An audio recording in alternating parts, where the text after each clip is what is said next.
CVA wolf, or CVA bobcat, my bad. 50 cal muzzleloader, 81 grains. Let's see how well it does with a Lee conical at punching through a piece of concrete.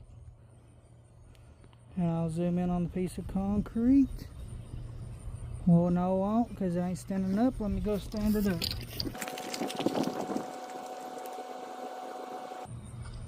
Make me deal. If this comes through and pushes through it, earn me a like and a follow.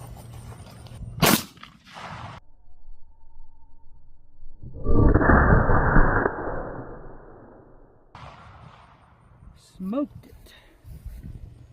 I believe that deserves a like and a follow. Let's go check out the damage. I'm out here so you can see the destruction, sorry. Daggum, look at that. There's the lead. Oh no, that's about an inch worth of concrete. It punched through the dead center of it.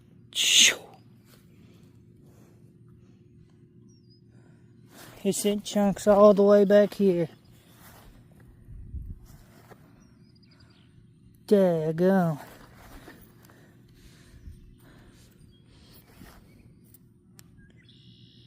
Well, that'll show you that that Lee conical, once you can get it to hit accurate out of a muzzleloader, it'll center punch, it'll drive its way into anything.